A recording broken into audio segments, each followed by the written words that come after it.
Welcome to How to Be a Person, a podcast about life with me, your host, Giuliano. All right, Marit, thanks so much for joining me today. How you doing? I'm great. It's good to be here. Yes, I'm really happy to have you. I'm excited to kind of talk a little bit about what you do and your perspective on things. And for me and anybody who's listening, just tell me a little bit about yourself and what you do, and we'll go from there. Well, my name is Marit Welker. I have a website, maritwelker.com, and you'll learn more about that later. But I work with estranged Christian moms and help them to understand why their child left, help them to understand their circumstances, and most of all, I teach them to thrive while they wait. I call it the waiting game, and I want them to win the game, the waiting game.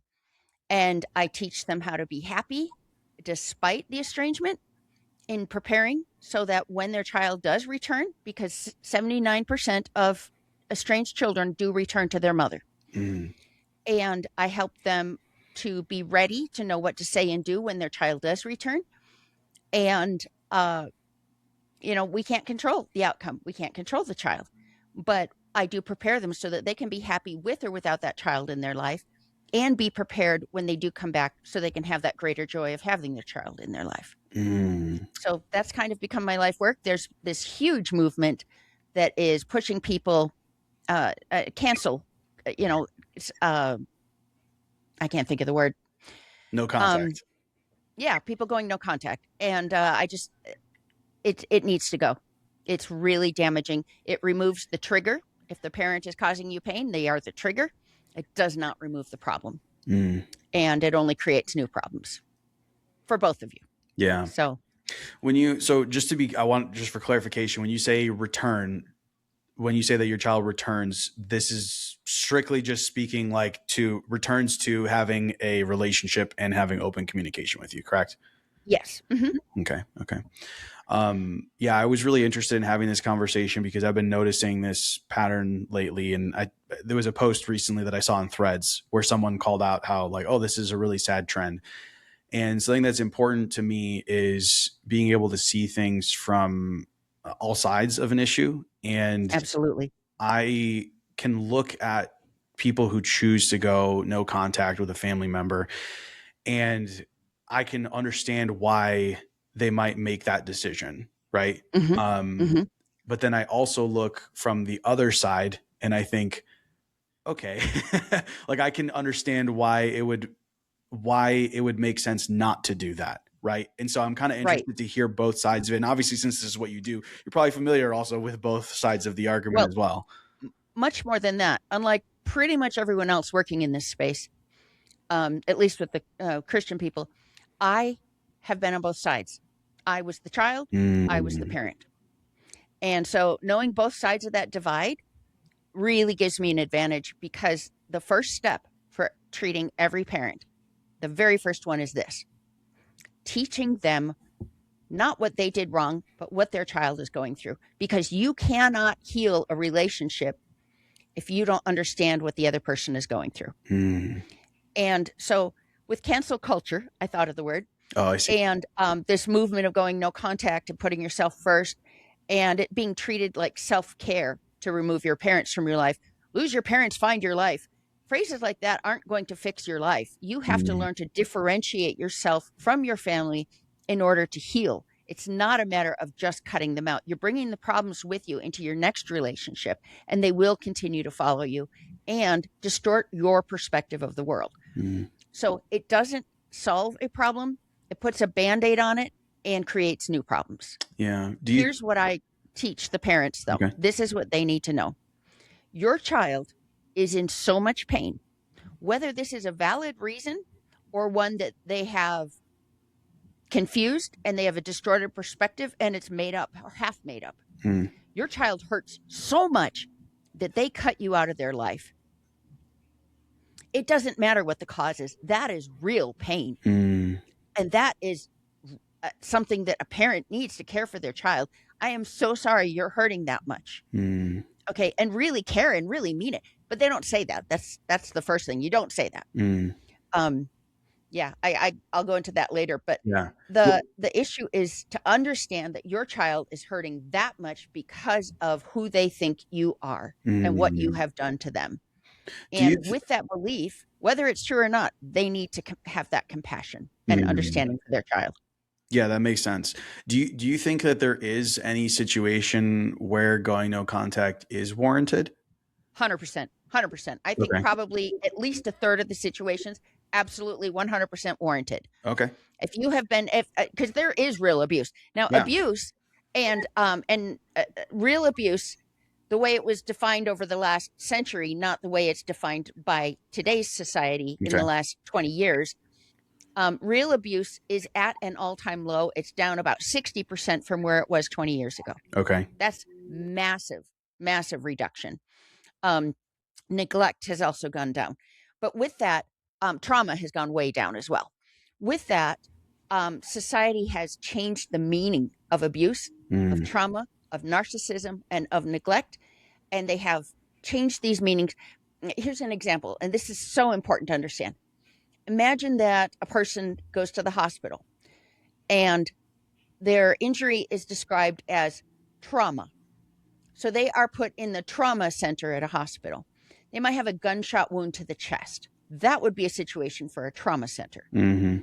But a sprained ankle, no matter how badly sprained it is, it can be as bad as a broken bone. It might even hurt as much as a gunshot to the chest, but it's not the same category of danger. It's not life threatening. It's not real trauma in the sense that it goes to the trauma center. It's treated Mm, elsewhere. yeah. And so what's happened is there is that distinction, that differentiation, and that has been taken away as society has. Therapy culture was great in the sense that when I was growing up, I was diagnosed with mental illness. I had chronic depression. It was a chemical imbalance in my brain. It's genetic, and I struggled with it for about 20 years. Since then, I've found the treatments that have worked, and life is great. I mean, really great. But what's fascinating is during this time, I hated myself because I was crazy. I was so ashamed. I felt so much guilt Mm, for something that I was born with and had no control over. Same with my ADHD. But those things have been a part of me and have helped shaped me, and I've learned from them. And I've been in a position to help other people because of what I went through. So I am grateful for them in the long run, both of them. hmm. But there was so much shame connected with mental illness. It was such a stigma. That's gone. If a person suffers from depression, it's treated respectfully and it's rarely treated badly in these days. And I'm thrilled for that. Yeah. But what's happened in its place is with therapy culture and trauma culture being so prominent, people have shifted the meaning and it's expanded. It's called concept creep. Mm, And what happens is trauma used to mean the gunshot to the chest, but it now includes that sprained ankle. mm, And a sprained ankle can be fixed, in a out of office. It can be fixed at home. hmm. And that's just not something that people are able to differentiate when they grow up thinking that trauma includes all of that and Mm, abuse includes all of that. yeah. When in reality, abuse and trauma are at their all-time low, and PTSD, people who are rape victims and things, really severe trauma that go through that, about 19%, according to some studies, um, develop PTSD. 19% of the most severe. And yet we get diagnosed with PTSD so frequently. Mm, And when it's properly diagnosed, those diagnoses do not hold up to what is in the DSM-5, which is the guideline, the textbook for what is perceived as a mental illness and what is not. Does it fit these guidelines? Do the symptoms fit? And they don't 70% of the time if it's diagnosed by your primary care. And so recognizing and understanding those concepts, wow, I might be wrong, is really crucial to being able to move forward. mm, But it's also crucial for the parent because the parent says, oh, so if they're calling me abusive and they're saying they have trauma, they're not talking what in my mind is abusive or trauma. Because in my generation, the Gen X and boomers, um, we, we had different definitions with different meanings. So suddenly the rules changed Mm. and no one told us. Mm. And so we're being accused of things, and imagine it's like a cord that's on the road and you're riding by and it gets caught in your wheel and it wraps around the axle and grows bigger and bigger and bigger. That's sometimes what we do when we're trying to fall asleep at night. We've got to worry about a deadline, and we'll lay there for hours thinking about that problem instead of being able to sleep. It's called ruminating. Mm. And it's now, for people who do it to an extreme, it's now considered a mental illness. What about if we go into therapy? And I'm very pro therapy, but I'm very pro therapy with conditions, because it does come with side effects like any prescription treatment would as well. And so don't just go into it. Go into it with an understanding of what you're facing, and going into therapy with choosing a person who uses positive psychology. Mm. The reason I say that is when we go into therapy, we use our words and we rehash events from the past that explain where we are now to define our experience and to heal from it. Well, that process can be very helpful about 48% of the time. 48% of the time success rate. That's what we get from therapy, Interesting. according to some tests. I can give you all of these studies. You can put them in your show notes if you want, but I get them from Richard L. Blake, the breath guru on Instagram. Okay. And then I go to the studies and look them up. And here's the interesting thing. Well, they're all interesting, but in this, when you look at what we're doing in therapy based on Freudian psychology, we are rehashing the same problem over and over to try to resolve it. Mm. That is called ruminating. We go in every week and we talk about the same problem over and over, and that makes it worse in many circumstances. And 39% of marriage counselors in a study were shown to show influence towards divorce on their patients. Mm. That included telling them to get a divorce, and also it included diagnosing the missing spouse that they have never met with the disorder, which is incredibly irresponsible and dangerous. Yeah. 39% in that study. And that's something that it's the fault of the system. We built this system based on Sigmund Freud, and he was flawed. And he made all of these statements and everything grew off of that. He didn't do research.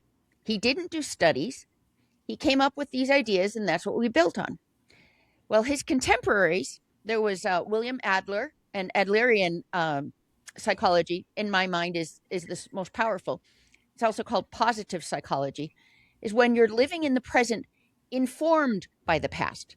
Yes, you were influenced by the past, but not controlled by it. And you're not trying to live there now or fix it now in the past. You're trying to fix you in the present. And you, informed by the past, but living in the present, who you are now. Yeah. And on top of that, you have an outlook to the future. And that is your motivator. If your motivator is the past, you're never going to be successful. But if your motivator is the future, you can overcome and move forward. And the success rates are much higher. Yeah, that makes a lot of sense. And I mean, ultimately, even when you say like 48% success rate, that's essentially just like luck, right? Like that's 50-50. I think it saves lives. Well, so I'm not saying that it doesn't. What I'm saying though is that like anything that has a 50% success rate is essentially the same thing as luck, right? That's what luck is, a flip of a coin, right? Well, yeah, it could be. I think because we're dealing with people who are mentally ill, I think it's more than that, because of the fact that the outcome for 50% of the mentally ill would not be a 50% success rate. I see, because it's not just a matter of, I see what you're saying. Yeah, because otherwise it's without people who are already suffering. Yeah, that makes sense. But that being said, I am a believer in therapy, and I got a lot out of it when I was suffering from depression, but it didn't work for me. And I found other treatments that did. And I'm really grateful for it. But here's the flaw with Freudian psychology. It's based on the past, defining who you are now, and it's been disproven. And in disproving it, we've learned what's called neuroplasticity. And neuroplasticity means that your brain is constantly rewiring and reshaping, constantly changing. And I love how the brain works. I love neuroscience. I've had 13 concussions, and I've been officially diagnosed as clumsy. And in those concussions, I began to be somewhat obsessed with how the brain works, and if I'm damaged, what can I do, etc. And I fell in love with neuroscience, and it teaches us every time you have a thought, a new neural pathway is formed. Okay, a cell connects with another cell. I don't know if it's a cell, actually, a neuron. Mm-hmm. And that neuron is going to create a new pathway that chemicals and electrical signals are going to pass along when you have a new thought. When you have that, this is the definition of neuroplasticity. When you have a second thought, it's going to, the same thought, second time, then those two thoughts are going to travel together. The electrical charge and chemicals will travel up the two at the same time. What about three? Well, they braid together. Not a perfect braid, but they wire together. And once you've had that thought 1,000 times, it's like not a pathway, it's a road. It's, have it 10,000 times and it becomes your reality. It is a superhighway. Have you ever been driving somewhere and you realize you're on your way to work and you just forgot and you're driving down the road in the wrong direction and you don't know how you got there? Yeah. Where was your brain for the last mile? Yeah. Okay. When we get in those ruts in our brain, that's the direction we go. We follow it without thinking. And I have a lovely example of that. We had dishes in our cabinet, and the glasses were in one cabinet and the plates and bowls were in another, and Tupperware and such.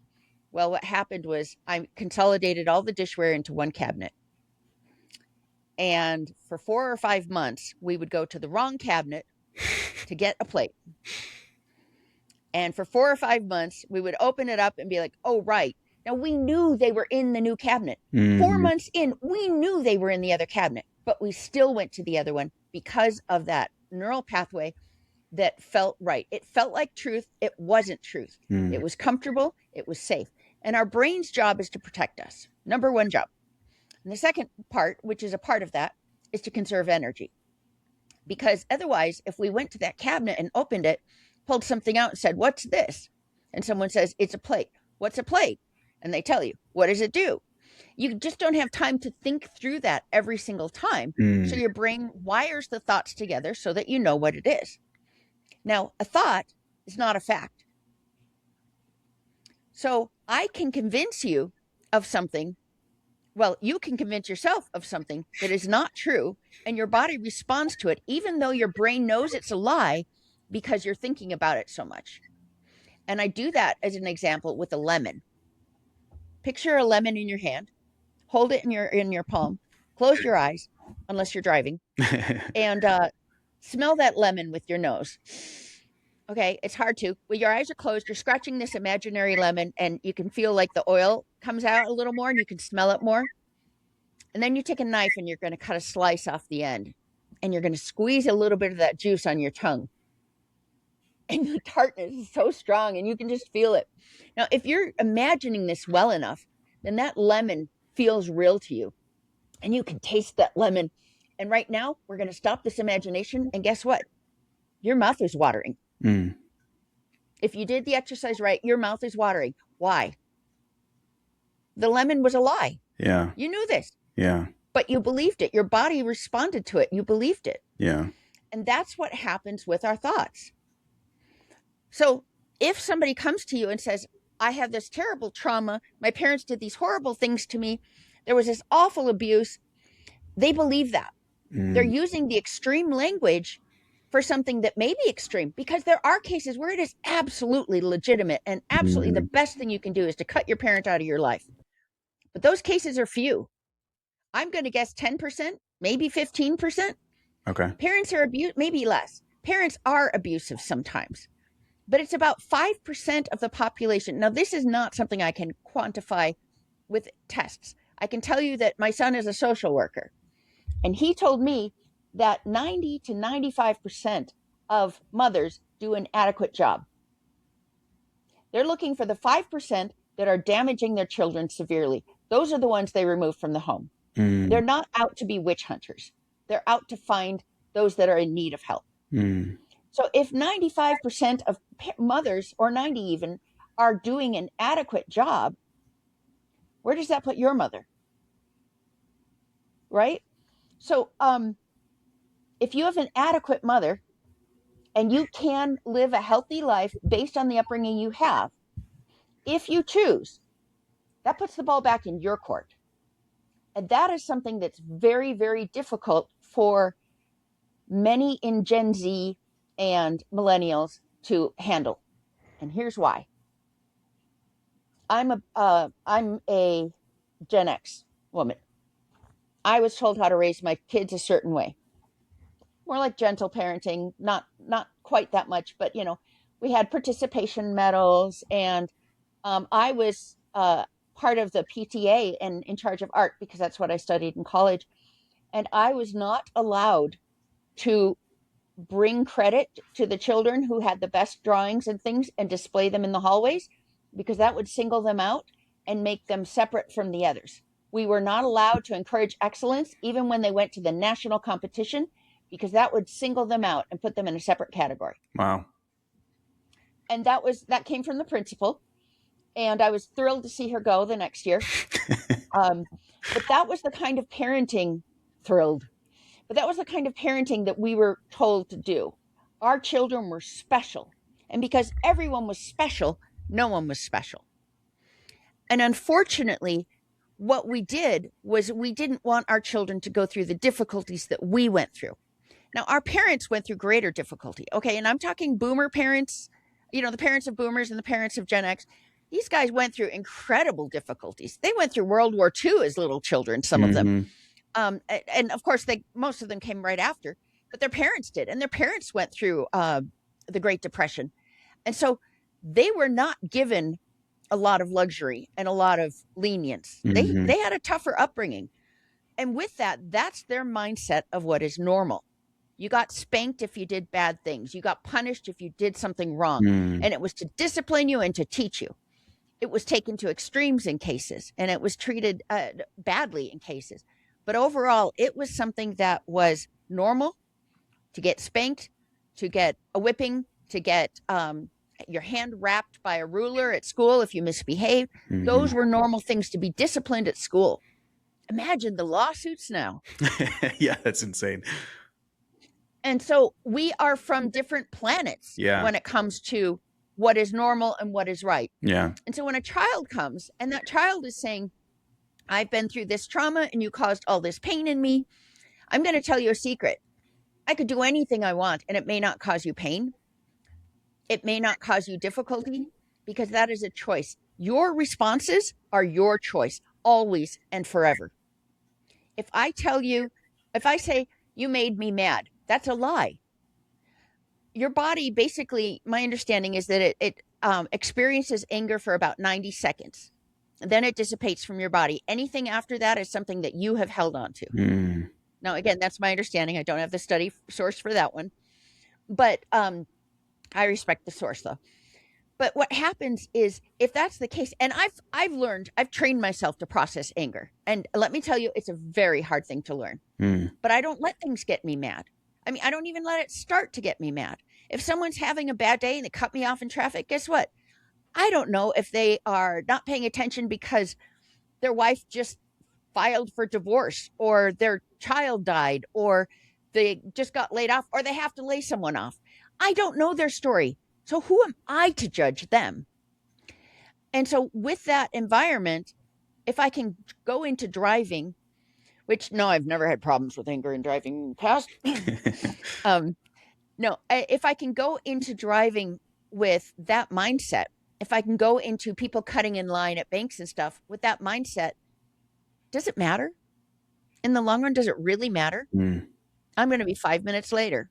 So there are times when it does matter, but they are few. And I think we need to realize that we are responsible for our own happiness, for our own emotional responses, for our own peace of mind. And if we have a problem, Cutting off a parent cuts off the trigger, but it does not remove the problem. Yeah.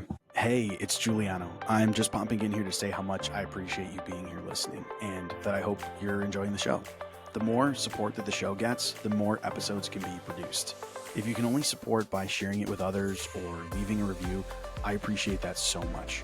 But if you're the type of person who would like to support the show directly, you can do so by visiting howtobeaperson.co and click support the show, or just click the link in the show notes.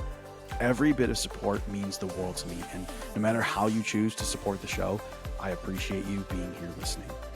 I love what I do, and it's because of people like you who listen to the show that I get to keep doing it. Thanks again so much for being here. All right, back to the episode. When it comes to, because I agree with you that our emotions are our own responsibility, right? Even saying to someone that you made me angry is in itself a misnomer, because that's just simply not Absolutely. true. No one can make you feel anything. It's your own internal reaction to something they said or did.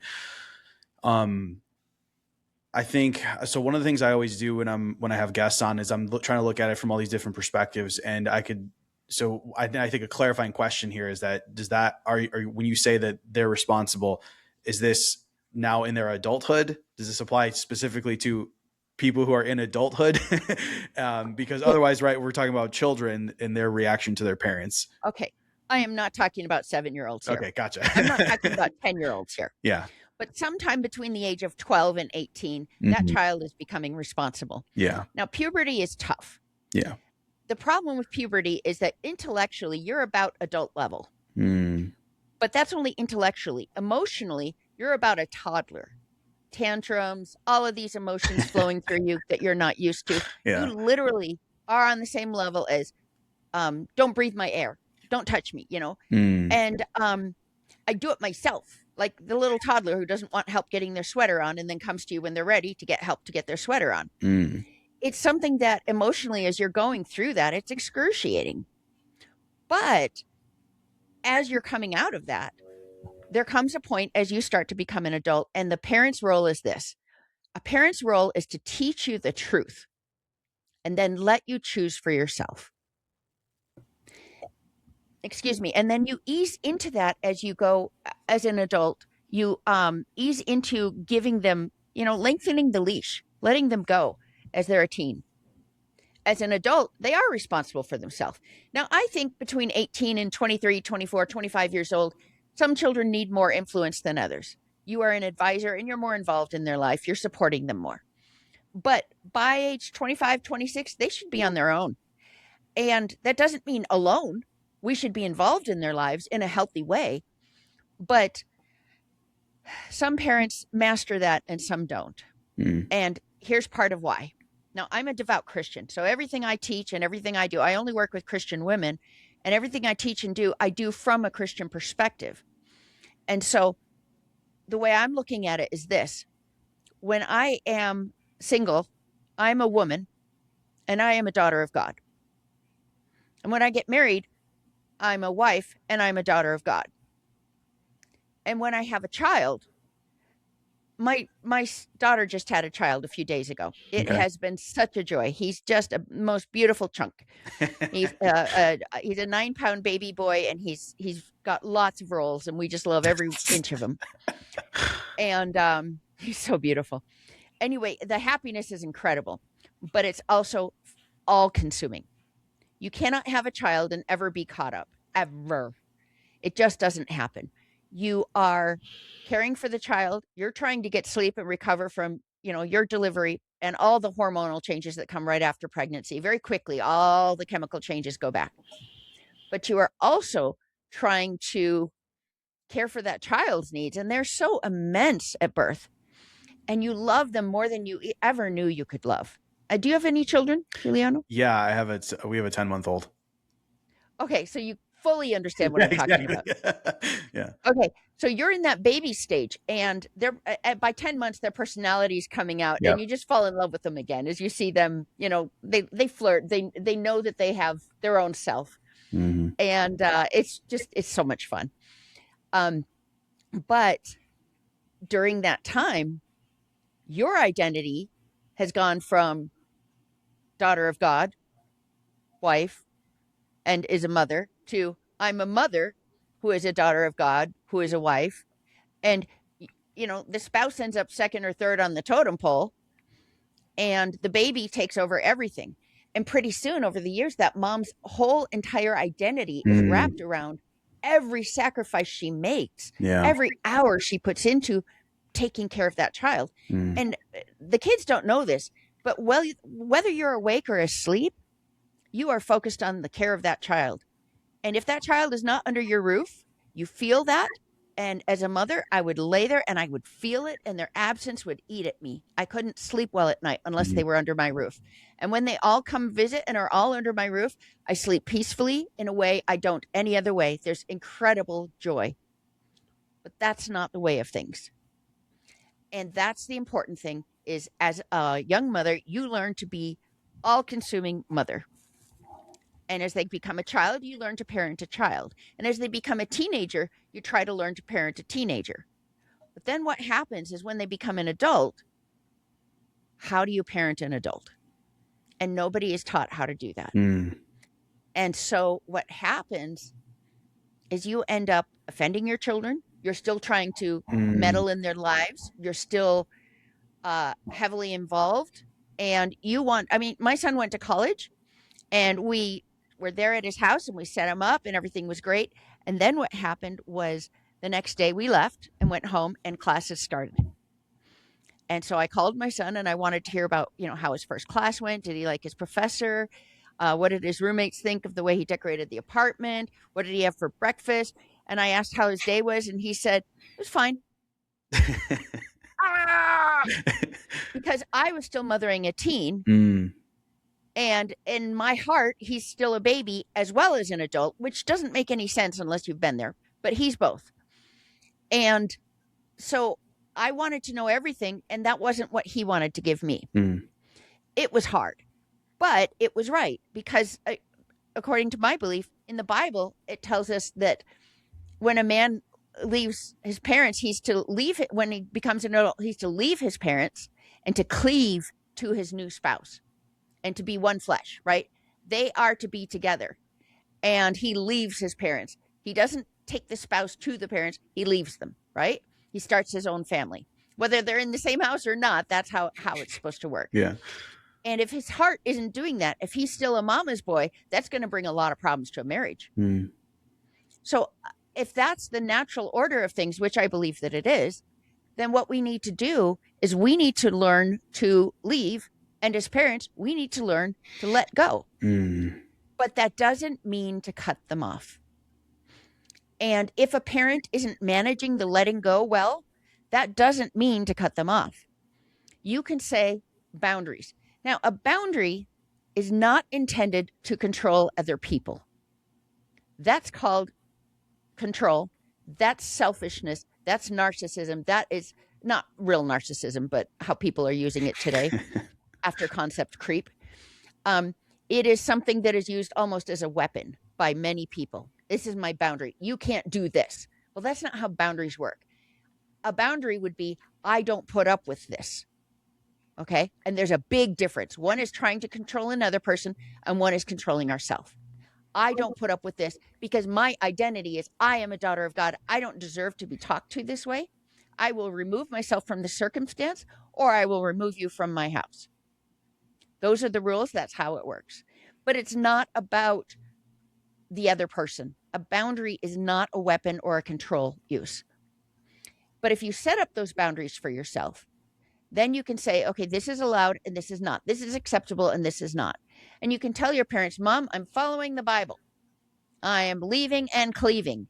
It's time for me to move on, and you need to learn to parent an adult. Here's some books. And it's not because they're a bad parent. It's because they didn't know how to adjust. It's not because they don't love you or feel a need to control you. It's because they don't know how to let go. You are everything to them. So in my work, I teach these moms how to understand the pain of their child, to understand what's causing their child to leave, because children aren't explaining. They're leaving without saying or giving a vague, generalized answer. They don't understand what they did wrong. They just know their child left. Mm. And they don't understand all these words, and they're hearing all the same words. If you ask the parents, why did your child leave? They all say the same things. The words toxic, narcissist, boundaries, abuse, and trauma. Yeah. Those 5 words. Yeah. And those are not words that are in their normal vocabulary. Yeah. And they've been influenced from an outside source that says, this will bring you peace. Lose your parents, find your life.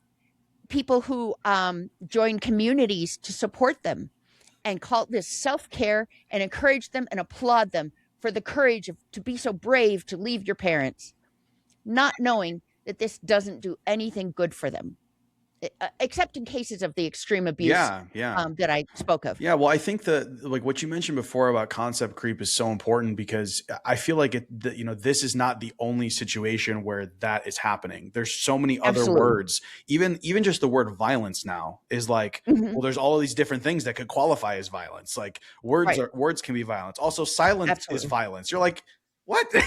Like, violence is violence. We have to, like, my point is that like this is not the only subject where that is happening within, where it's like, Absolutely. we're extending the definition. And I think what's important is that it's not that any of those things are just okay and good. It's like, no, they might be bad, but they are definitively separate from the actual definition of the word you're using. And I think that is really important, is that we like communicate clearly because of the fact that it's like, hey, I mean, I'll use violence as that example again, is like, look, silence in a situation where you should be speaking up is not good, but it is not the same as physically harming another human being. It is not the same thing. Again, doesn't excuse this behavior or make it good, but it is not the same as this.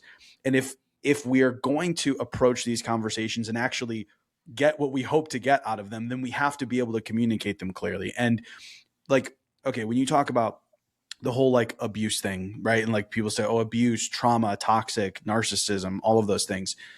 If, like what you said, if I'm operating from the definition that I thought it meant, then I feel like, well, I'm being accused of something that I'm not guilty of.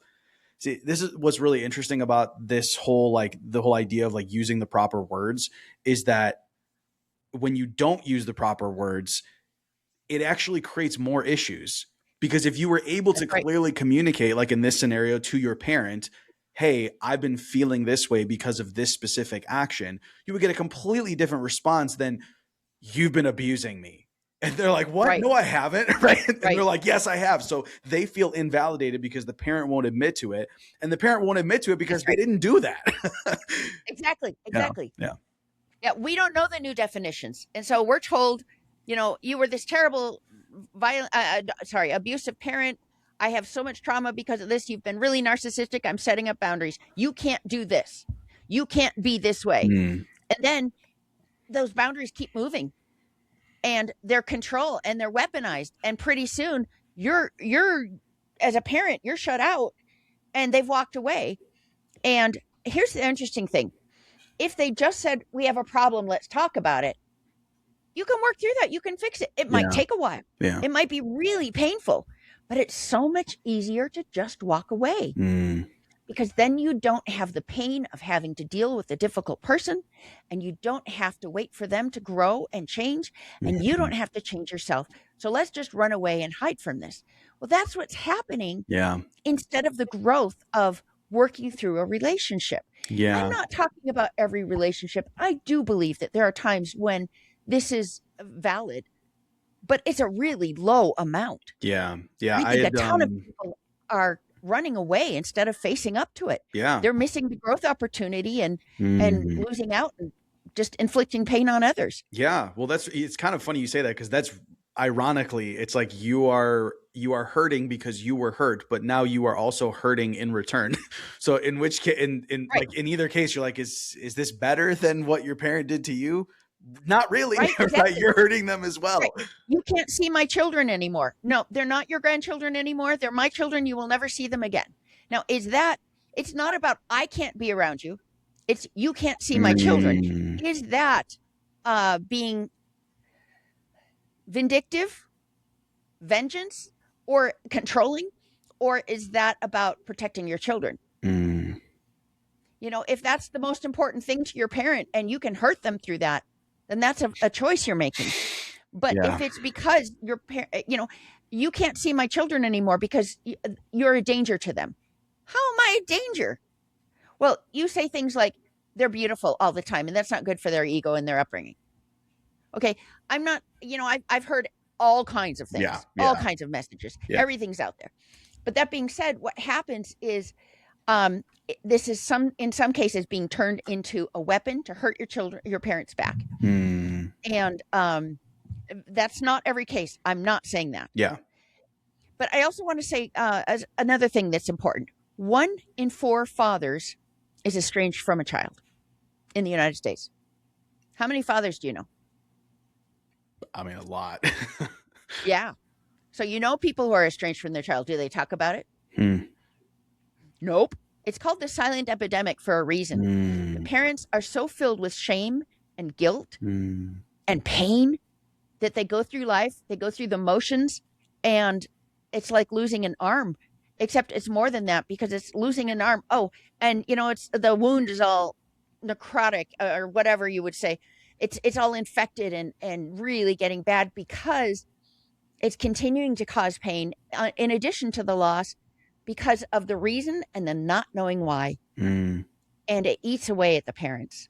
And so as a parent who's been on that side and as a child who's been on that side, I did not go no contact with my parent, but I did reject my parent, and I blamed them for the pain I was going through. And do you know why?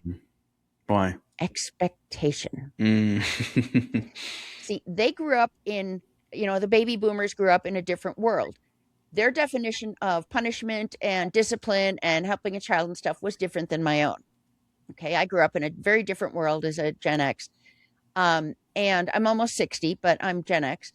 And during that time, I learned that, my parents were so extreme, Well, they weren't extreme, but my definitions were different than theirs. So my expectation was A, and I got B. But mostly it wasn't that. It was, and they weren't abusive. But it wasn't that. It was the expectation of this is my personality. And if you are a good parent, then you will have these qualities. And they didn't have that personality or that upbringing. I was asking something from them that could never happen. Yeah. Never. Yeah. I wanted them to be someone they weren't. And because they weren't, I rejected them and blamed them for all of the pain that I was experiencing, that I had, because I had an unrealistic, unmet expectation. I didn't know it was unrealistic for probably 20 years. And I had nightmares at least once a week for 20 years about this pain.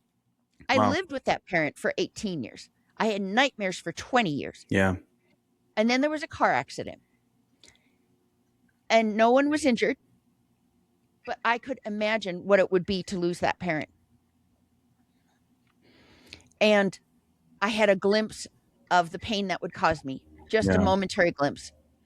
But I also was given what I consider to be a miracle, and that I had a glimpse of how God sees this person. And after that, wow, it doesn't matter if they're flawed. Doesn't matter if they're not my personality.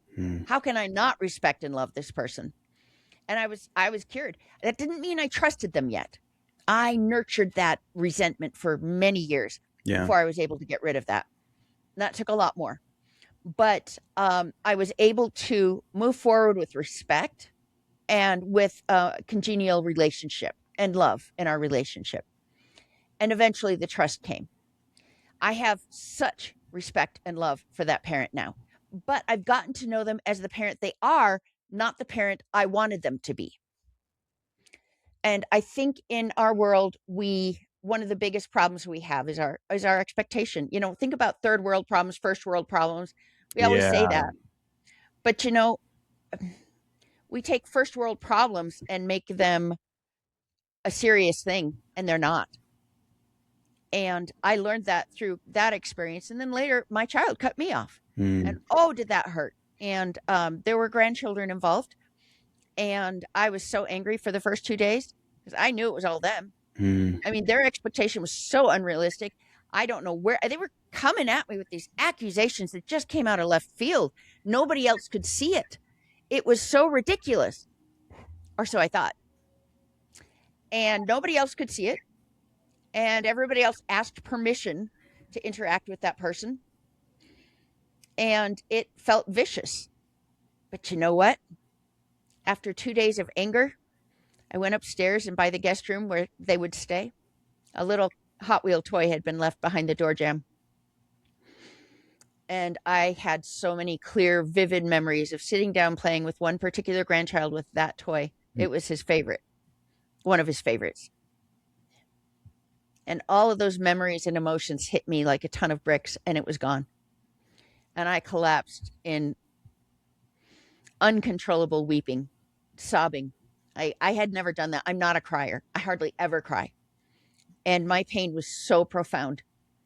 There are no words to describe that level of pain. Unless you're a parent, now you understand how much you can love a child.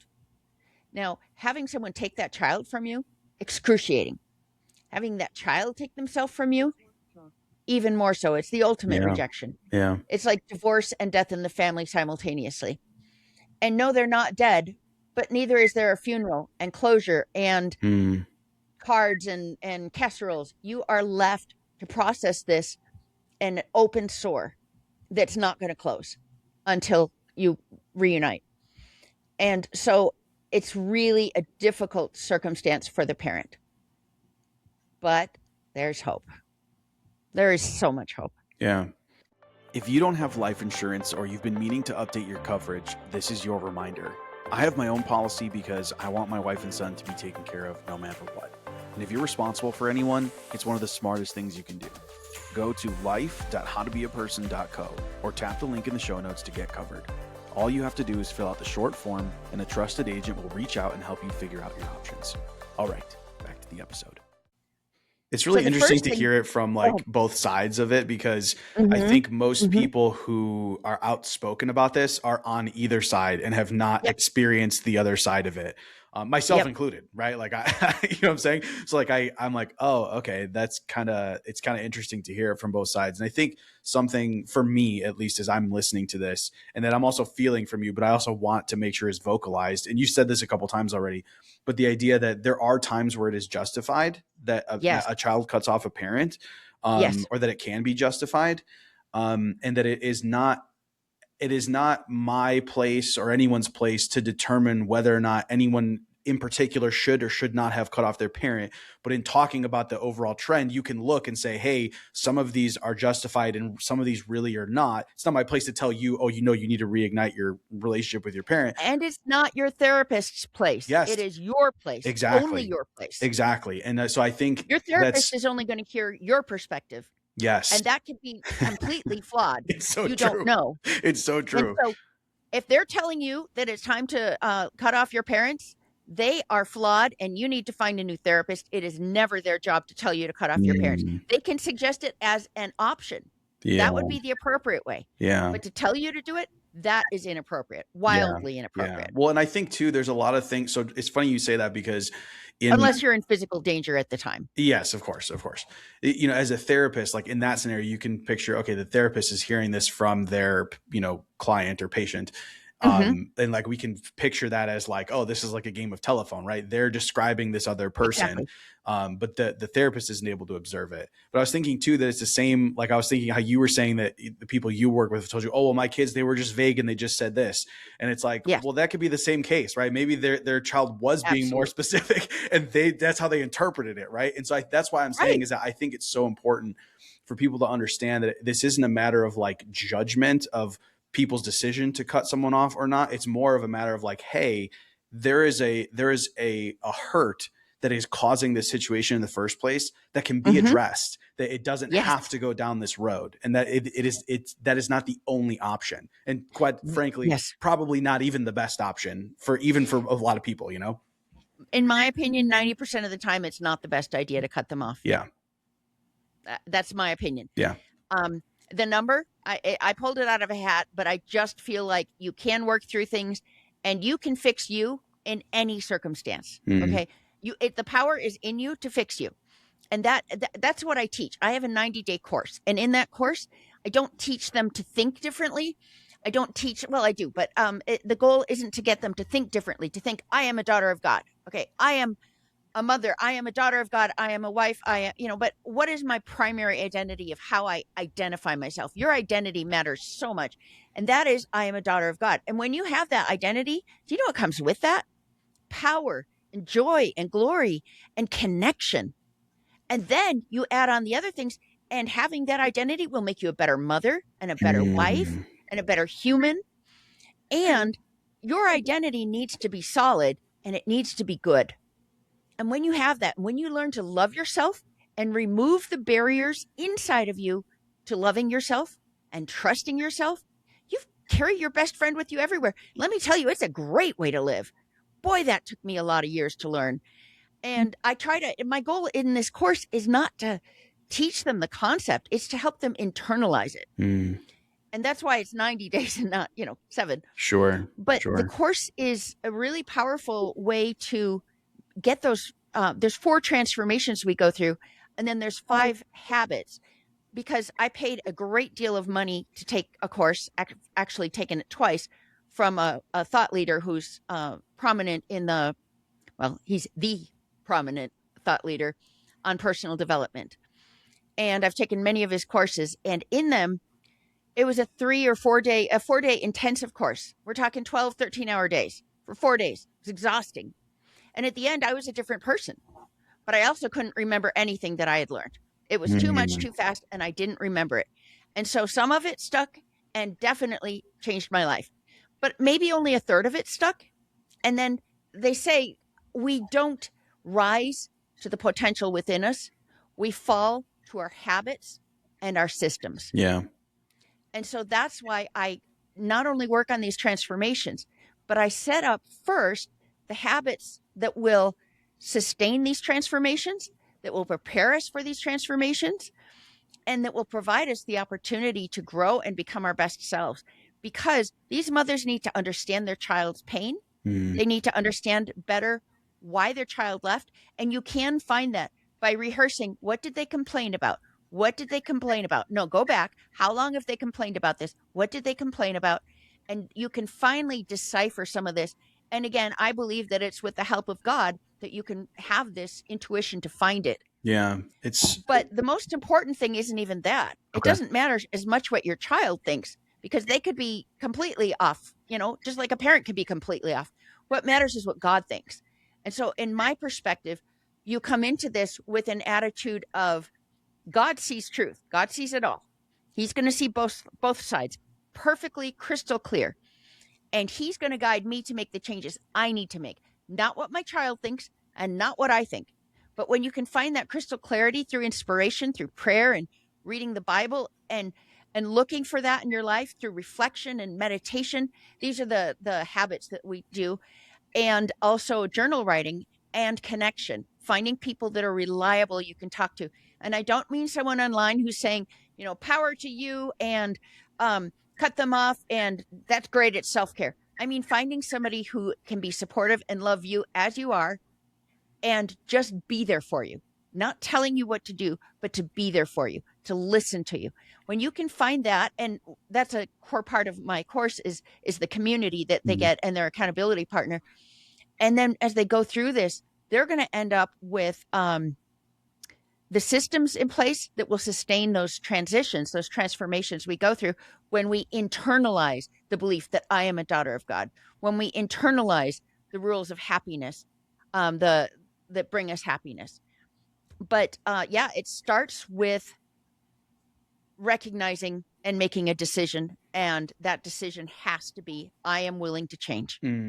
Yeah, I don't care if you're the child or the adult, you need to change. Yeah, that's what I think is interesting about this is that I think the average person would be like, oh, let me guess, she's going to say that they shouldn't have cut them off and blah, blah, blah, and they're at fault. And it's like, okay, that is not necessarily untrue, but just like you said, hey, they need to take responsibility for their emotions. It's the Absolutely. same thing when it comes to the parents. That is Exactly. that is the only thing any of us have control over is ourselves. And so in this situation, it's like when you're helping the parent is the one who has to take responsibility over what they have control over, which is not the child. Right. It makes so much sense. I have an analogy on this that I absolutely love. You can't control your child and you don't know when they'll come back, right? Mm-hmm. So you are doing something that I call the waiting game. Now, waiting is hard, but you can win the waiting game. How do you win the wait? Well, BYU is a distance running school, and I'm a huge running nerd. I blew up my knees in my 20s, and so I haven't been able to run since, but I love distance running. Did it in high school, and my family are all into running. My niece is phenomenal, world class, literally. And as I've watched this at BYU, they're a phenomenal running school. It was 2020, and cross country didn't get to compete. And BYU was ranked number 1, and they didn't get to compete. Wow. And it was such a disappointment. And I'm talking the women's team. And then in the spring, they decided to hold it again, and they held nationals. Well, they didn't have a lot of run up to nationals. Now, all of these students had gone home and were living with their families all across the country. But the BYU coach said, we're going to win the weight. She's also one of Nike's distance coaches for the Nike team. So she really knows what she's doing for professional runners. Yeah. But she told them, we're going to win the weight, and we're going to do that by being prepared. So she provided the workouts and the routines needed for her athletes to be in peak condition, to be ready for nationals when nationals came. Mm. The others had to get ready quickly. But they had been working all year on improving themselves, improving their times, following the workouts that their coach told them, obeying their coach, doing what the coach said was best. So when it came time for nationals, BYU did extremely well one weekend in indoor track. We got first and second in 2 distance races for nationals. And then at the same time, the cross country team, all the other distance runners were off in nationals for that in another part of the country. And we won.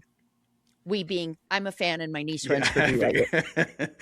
Yeah, my niece runs for BYU, and she's currently ranked number 1 in the country. Amazing. So it's really exciting. An actual applause for that. Well, nine national records in high school, and she's already got 3 NCAA records as a freshman. So pretty darn proud. Yeah, it's amazing. But I'm more proud of her as a person.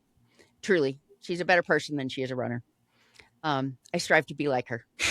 But anyway, what I'm saying here is this: we have a really great opportunity to win the weight, and we do that just like they did. We follow our coach. And in my case, that's the Bible. That's God's word. And it's personal inspiration. And whether you're getting that through meditation and getting insight, or whether you are doing prayer and meditation and connection with another person, whether you are praying for each other and helping each other through this journey, whether you are doing personal journaling and looking for the positive. In my journaling, this is what I recommend to everyone. I created an app for my my class, and it's a journal app that includes 3 positive gratitude statements at the beginning. Now, it doesn't have to be a good thing. I am grateful for the challenges I've been through. And let me tell you, I was not happy at the time I became bedridden for 18 months. Okay? It wasn't a thrilling experience. I wasn't happy when we got embezzled and we went through a financial disaster and lost everything. That was not a great experience. But those experiences, and getting cancer during COVID and all kinds of other things, those have all taught me and made me who I am. Mm-hmm. I would not be strong. I would not be as wise as I am without those experiences, because I had to rise to the occasion or be squelched by that. And so, in the Bible, it says that Paul asked 3 times to have a thorn removed from his flesh. That sounds uncomfortable. But he asked God for that 3 times, and God said no. And then finally God said no, because when you're weakest, then you're strong. And it talks in Isaiah 49 in the Bible that Israel, and this isn't just saying, the Jews, this is saying those also in the New Testament, it says that those who have accepted Christ, those who are Christians, are also of the tribe of Israel. They are adopted in. And it says Israel is called in the furnace of affliction. Okay, that is how we are called. That is how we become, is through our trials. So if you're going through the affliction of losing your child, if you are experiencing the pain I felt as I laid on the hall floorway, just sobbing uncontrollably over the loss of my grandchildren and my son and his beautiful wife, oh, how I love them. We are reunited. I am reconnected with my mom. It is a glorious thing, and I'm so grateful for it. However, if you are in that pain and in that waiting, you can win the wait. And there's only one thing you can do, and that is to fix yourself. And if you are the child and you are disconnected from your mom and you're moving forward with your life, fabulous. Now, get rid of the problem, not just the trigger. Mm. Because in cutting your parents off, you have removed what causes your pain, but you have not removed the problem. The problem is learning to differentiate yourself from that circumstance. And when you can do that, when you can pull that pain out of you and move forward, then you can be an accomplished person and you can be a full and complete person. Then you won't haul that problem into your next relationship. Mm. Yeah, it makes sense. I think that there's this, you used the term epidemic before, and that's how I feel as well, that it's essentially, I've seen this in other categories as well, right? I've seen this pattern when it comes to no contact with parents, but just politically and in so many other categories where if someone is not, you mentioned expectations earlier, if someone doesn't meet our expectations, that we label them as good or bad, right? This person is now a bad person. And Right. I see that as an epidemic of, like, we view other people, like I said, if they're not meeting our expectations, well, then now this person is a bad person, and therefore I don't need to show this person respect, kindness, Right. empathy. I don't need to try to see things from their perspective. They're bad. They're evil. Right. Therefore, any way I treat them is now justified. And I think this specific situation, this no contact between family members, is like a perfect example of like a manifestation of that viewpoint, that we are so willing to separate ourselves from people to the point where we might view them as evil so that we can treat them however we want to. And I appreciate your perspective on this as someone who has experienced both ends of it, because I think that is ultimately the antidote to that issue, is being able to see things from another human being's perspective and recognizing that just like you're a human being, they Right. are as well, right? Everything about you that makes you human is also what makes them human. And if you can come up with justifications for your own actions, then you can come up with justifications for theirs as well. Right? Meaning we can empathize and we can put ourselves in the Yes, situation of other exactly. people. And even if we were mistreated, even if it was totally justified, like our viewpoint of them is justified. I mean, if we look at them and say, yes, they did these bad things, it is still possible to be able to look at it from their perspective and try to understand where they came from. Not that you have to, or that you have to forgive them. My point is that instead of immediately going for the separation, immediately going for the labeling of them as being evil and having to cut off contact or whatever it might be, we can put ourselves in the other person's shoes and try to understand them. And that is essentially what will bridge the gap eventually. Absolutely. Yeah. Absolutely. Marit, I feel like we could talk forever about this subject. Oh, yeah. But I know we're kind of coming up on the close here. So I just wanted to say thank you for coming on the show. I really appreciate, I genuinely appreciate being able to hear your perspective on it. And for anyone that is listening that wants to either work with you or learn from you or hear from you more, how can they do so? MaritWelker.com. And if you go to MaritWelker.com, you'll find that I'm offering right now for people in the United States, I'm offering a mini challenge. This challenge is 5 days of one-on-one coaching. And this challenge is an opportunity for people to work on their identity. Now, this is for Christian moms because I'm using Christian treatments. Yes. If you don't believe in Jesus, then it's going to be harder to work through my systems because that's Sure. It's all centered on that. Sure. But I mean, I could teach it all with neuroscience and personal development without a problem. It wouldn't go as deep, it wouldn't be as effective, and it wouldn't be authentic to who I am. Sure. So that's why I work just with the Christian women.